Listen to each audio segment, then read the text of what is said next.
maybe it'll work, maybe it'll not, depending on how capable they are, how much time they have. Product owner is the Scrum Master. Don't go there. That's mixing, I call it mixing church and state. You know, the product owner is the one who's really pushing the team to kind of get this thing, get their vision executed. The Scrum Master is the one pushing back on the product owner, saying, here are our constraints, here are our obstacles, you need to think about this and that. If they're the same person, it can be done if you're a very special kind of person, but generally just don't go there. Product owner is the team lead or another technical person. I have one of these in my organization. He's very, very capable, but still his challenge is that it can be hard to step out of the tech. It can be hard to challenge the team to think of other different ways of doing things if you're the one who's like, oh, I know what the technical solution is, and there's just no other way of doing it. It's generally a bad idea. Product owner equals business analyst, not an uncommon pattern. It's kind of okay, but again, does that person have the scope to be able to do all those things that I've been talking about? Do they have the headspace to go broad across the product, communicate vision, work with all these stakeholders, as well as deep diving on a particular capability? Product owner equals dedicated product owner. Yay, we want more of those, please. That's how you get successful teams. So, to kind of bring that all back together again, I mentioned in the introduction, the Meetup advertisement, so how does a product owner enable organizational agility by doing all of these things? What do I mean by organizational agility? I mean our business can survive and thrive in an ever-changing environment. It's that change that's the thing that's really changed. That's where Agile has come from, that's where product management and those kind of roles have come from, is that as the world starts to move faster and faster and faster, this is where these disciplines are coming from. So organizational means that we're good at doing that. Organizational agility means we're good at doing that.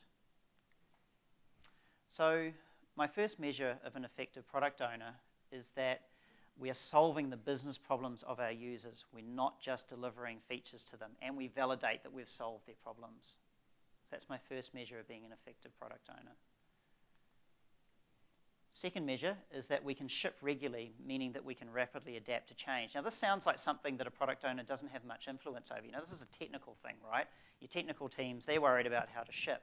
Well, actually, as a product owner, you can influence that quite heavily because you can prioritize things like getting continuous integration set up. You can prioritize things like making sure that we're actually taking the time to not move to the next thing before the current thing we're working on is shipped into production. As a product owner, you can really influence the ability to ship regularly. And then measure number 3, the important one, making the best of that super, super, super rare resource of super capable, super smart developers, testers, business analysts in the team. Can we make use of all of them? So rather than us just being there telling them, build this, build this, build this, they're way smarter than me. They can figure out how to solve a problem much, much better than I can, or we can put all our heads together and solve that problem. So if you're an effective product owner, you're making the best use of that incredibly rare resource. And that's it. So ask yourself, are your product owners effective in your organization? I'd like to hear from you in the questions around that. If you're looking for resources, there are a few books out there. There are a few courses. Jim and I were actually talking about this before, that there's quite a few entry-level product owner courses out there if you're looking to grow product owners in your organization. They are very much entry-level. They get people off the, I don't know what a product owner is, to, okay, I think I know what they do. There is a bit of a gap in the market around getting them to the next level, how to become more effective. I and others are trying to do something about that with the Product Management Auckland Meetup group. Please come and join us. This is where we're talking about product management and product ownership. I think one of my co-organisers, Matt's at the back there. So get out there, talk about the role, because that's how we're going to try and build the role in Auckland. This is why I'm doing this talk, because I want to hear more from product owners in Auckland. If you are interested in continuing the conversation, please come and have a chat with me afterwards.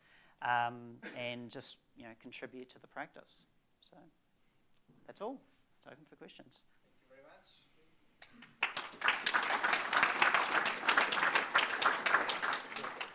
So what do we got on on Slido. So yes, let's move to the questions, Slido. You still have a time to jump in, add new questions, vote on the questions, but I will start with those top one. Just maybe I would like to say very thank you for the talk. And I totally agree that product owner, from my perspective, is the most important role in Agile team. Because if he's making bad decision, then the whole organization is paying for useless development time. I can't make the best use of the super, super rare resource. Exactly. So the questions are, where do your responsibilities overlap with CTOs when it comes to resource management and how you manage teams?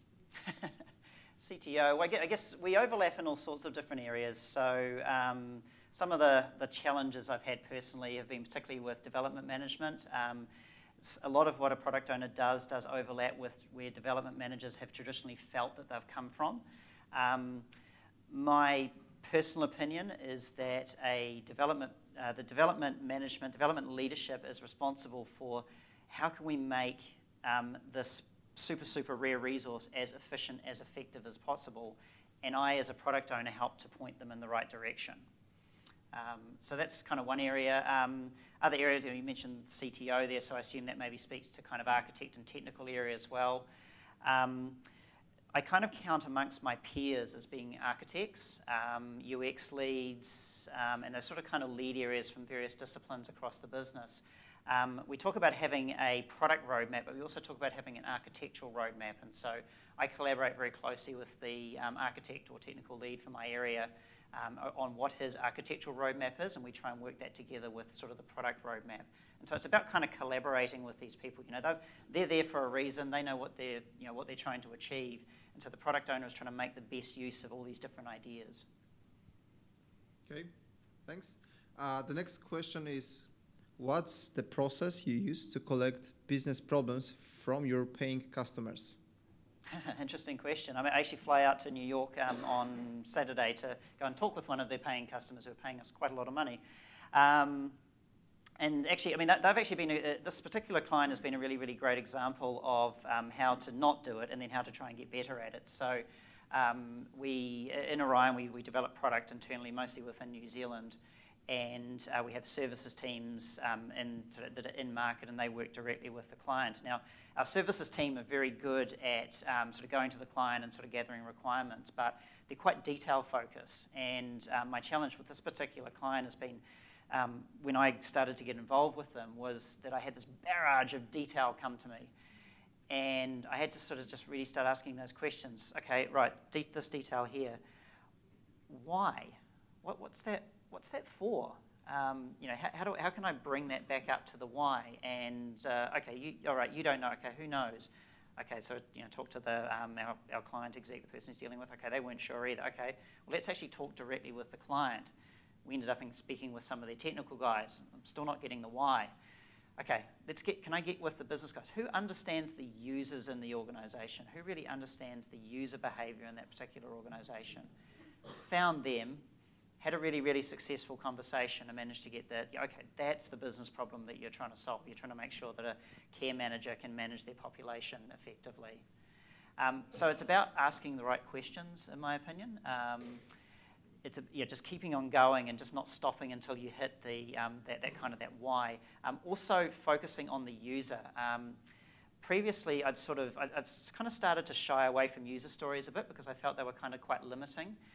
You know, often when you're dealing with a team, you know, you just want to try and get your idea across and get moving. And I really underestimated the power of actually just trying to create a user story.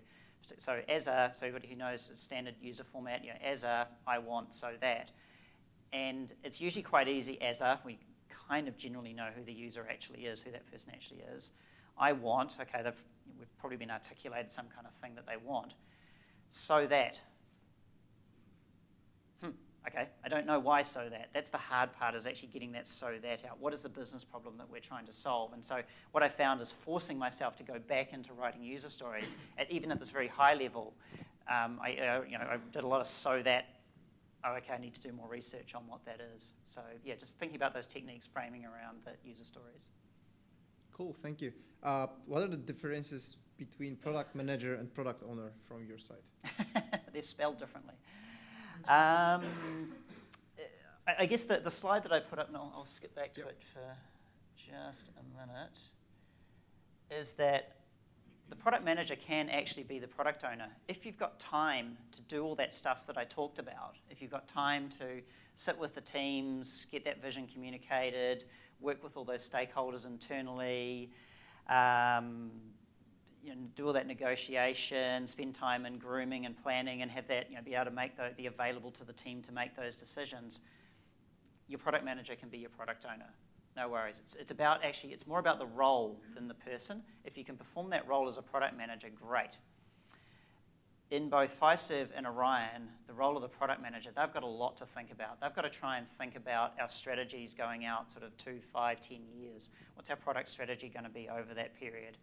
We've got hundreds of clients globally that they need to work on. We've got market segmentation to think about, all of these different things. Our product managers are way, way, way too busy to be able to focus on that working with the team. And that's kind of where that role of the product owner as a person, as an individual, has kind of come from, because it's split out from the product manager.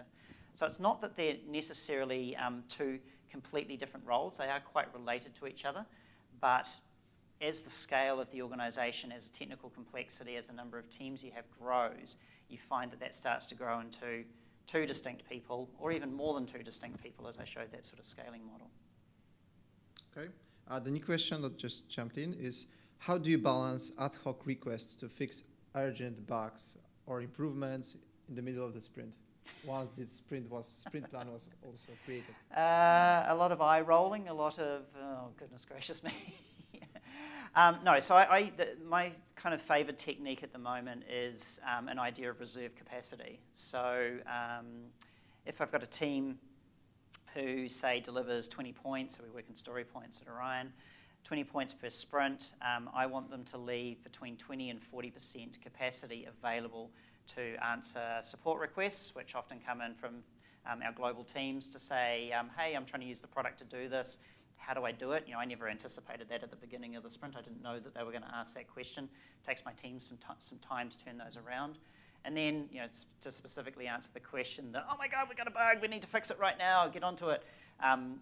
With that capacity, I can allow some flexibility to pick that up and go, yes, I agree, that's the thing we need to work on right now, let's sort it. And I don't need to panic that, oh my goodness, I'm going to have to replan my sprint. Sometimes, so you get this kind of idea where you've got the team capacity here, you've got this reserve capacity here, and this urgent thing kind of comes up, fills all of that reserve capacity. As it starts to go above that sort of reserve capacity into your feature or the thing that you thought you were going to deliver, the things that the team committed to, that's when you then start having a conversation with the team. So, hey team, this is really, really important. Get everybody to agree that it's important. Would you be okay with us dropping off the last couple of items in the sprint to deal with this? So, so we'll just put this, okay, I'm not expecting you to do more than you've got capacity to do. That's unreasonable. Let's drop a few things off. Let's deal with this. And then as it goes up and up and up, then, okay, maybe it fills the whole capacity of that team. I might go have that conversation with another team if it's really a super massive, important problem. And there's actually another implied thing in there as well, that in that sprint, I want to make sure I've got a few items that are actually broken down and prioritized for the sprint. A bad Agile habit is to go into the sprint and go, right, we commit to doing this one thing. So by the end of the sprint, we're going to commit to satisfying this one thing. If that kind of thing happens, I'm then left with, okay, I need to either do that one thing or not do that one thing.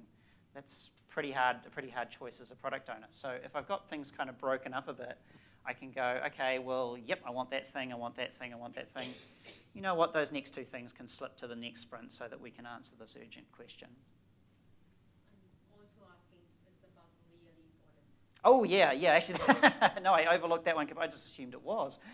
Yeah, again, that's actually a really big bugbear of mine, pardon the pun, is that, oh my God, this thing is the most important thing in the world. Cool, why? Oh, well, we've got a deadlock in this system and that system. Cool. What does that mean? Tell me why. It affects our APIs.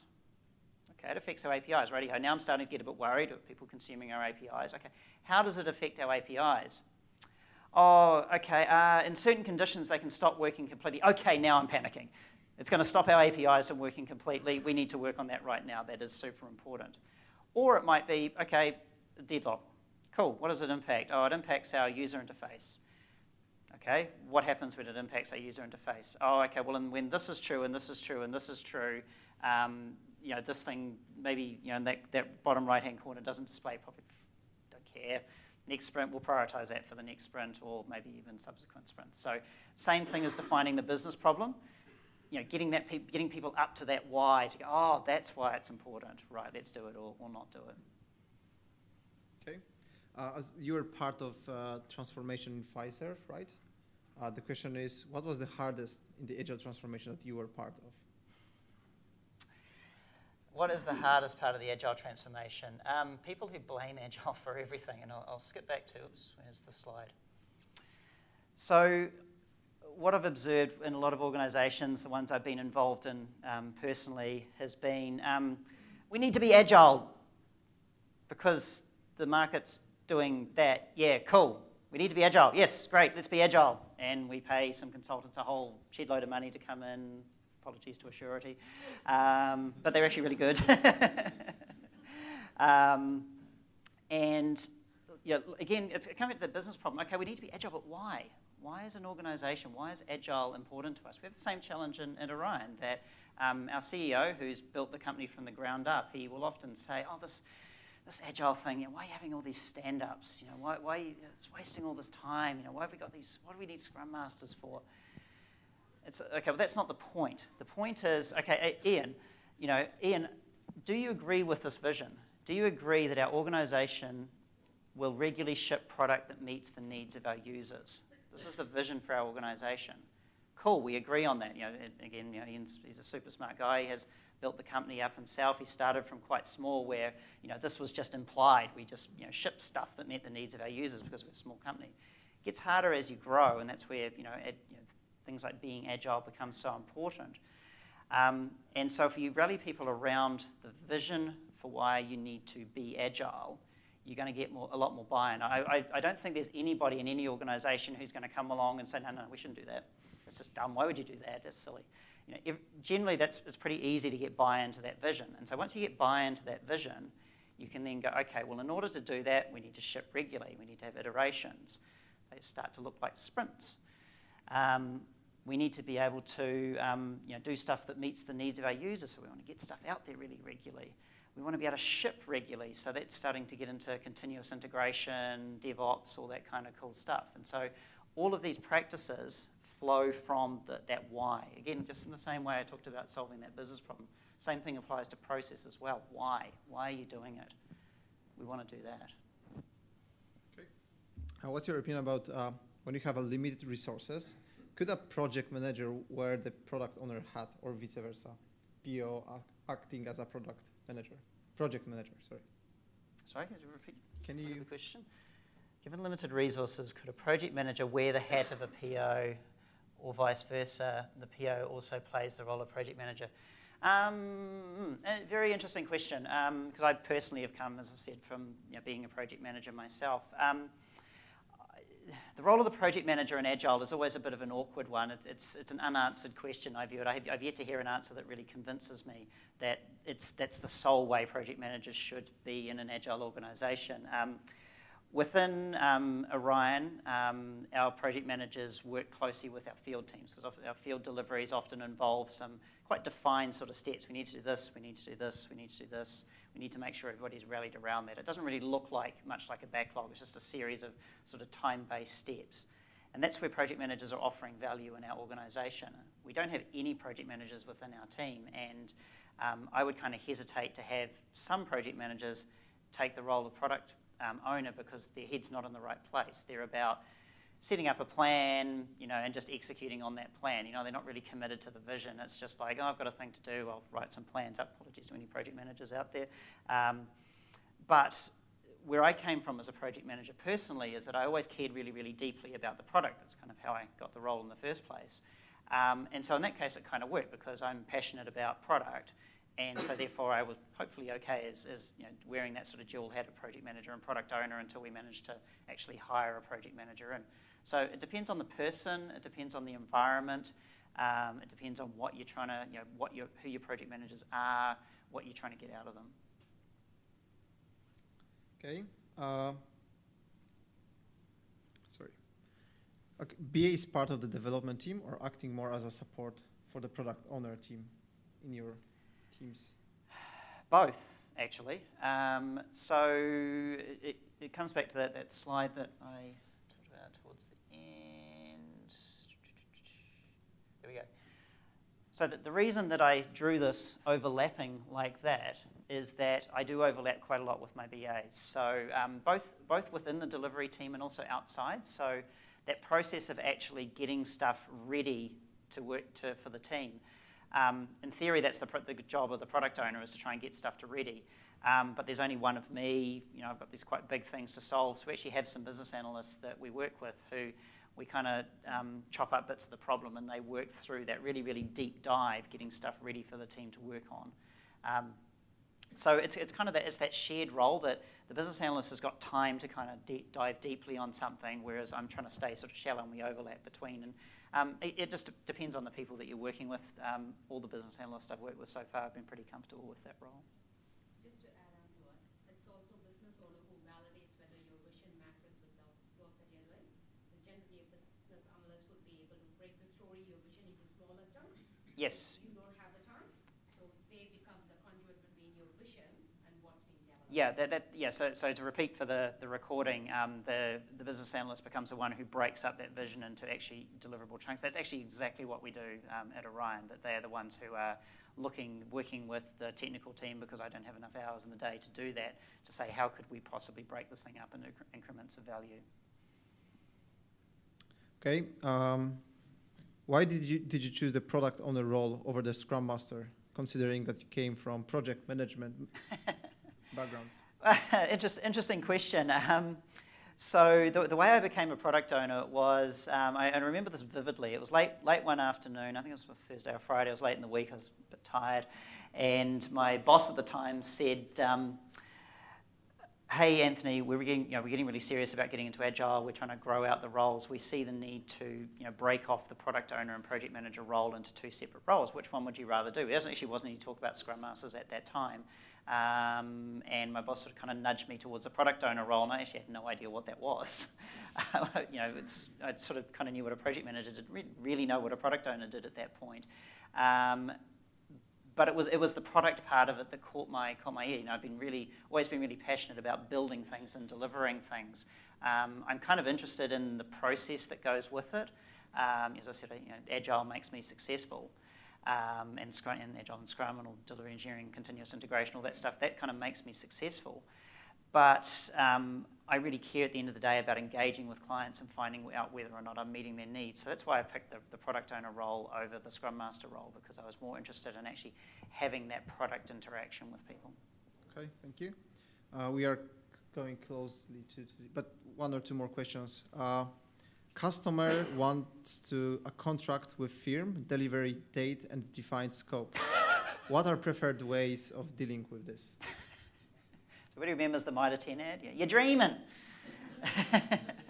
And that's really what it comes down to. You have to find a way of very gently getting them over the line with fixed time, fixed scope, and usually they want fixed quality, and cost tends to be related to scope and time. It's just not possible. You have to negotiate them over the line with, we're not working in a world where we can define everything up front anymore. Software is too complex. Our market environment is too complex. Mr. Client, I can guarantee that when I give you the first iteration of our product, you're going to want to change things in it. So it's about trying to get them over the line with having these things fixed, the good old iron triangle. It doesn't work in the real world. Something has to move. Which one, Mr. Client, would you like to move? And the card sliders technique, that can be one way of doing it, to say, okay, so we've got all these things that we can play with here. Which one would you like in order for us to meet your date? Would you like us to drop scope or drop quality? Generally, they won't say drop quality. That's pretty rare. And so try and get them over the line with dropping scope. Or, and it's a harder one, is extending time. Generally, you don't want to extend time. You want to try and get to a variable scope, fixed time, if you can with them. Not all clients get there in the end. Sometimes you need to just take it back within your organisation and do the good old project management technique of adding a buffer in there to absorb unknowns. What technique we used at Fiserv was that we would tend to build a backlog of stuff that we absolutely knew that our clients wanted, and then add some stuff about, if we got to there, this would be really great. And so that way we had the opportunity that if we did, if the time did slip, if the scope did expand, or our ability to deliver that scope took longer than we thought, we could drop some things that we knew our clients weren't so concerned about. Okay. If the client is internal client, whose side should the product owner with the business or with the project team? Ooh, that's a tough question. Who asked that question? I think the answer is that you've got a foot in both camps. You win as a product owner if you can keep your team happy and the stakeholder happy. If the stakeholder's happy and the team's super unhappy and they feel like they're just getting dumped on by this thing, as an overall organisation, you haven't won. If your team is super happy and the internal stakeholder is really unhappy, again, as an organisation, you haven't won. So it's about trying to get people out of this, you're happy, to, okay, how as an organisation, what's most important for the organisation, bring it up to that level, have that conversation, and then kind of go from there. And maybe one of them ends up unhappy, who knows, but it's all about that, hey, we're just one company here, we're one organisation. The same thing can apply with a client as well, actually, that unless we're successful as delivering to the client's not successful as well. So again, same technique you can use with clients. Okay, thank you very much. Again.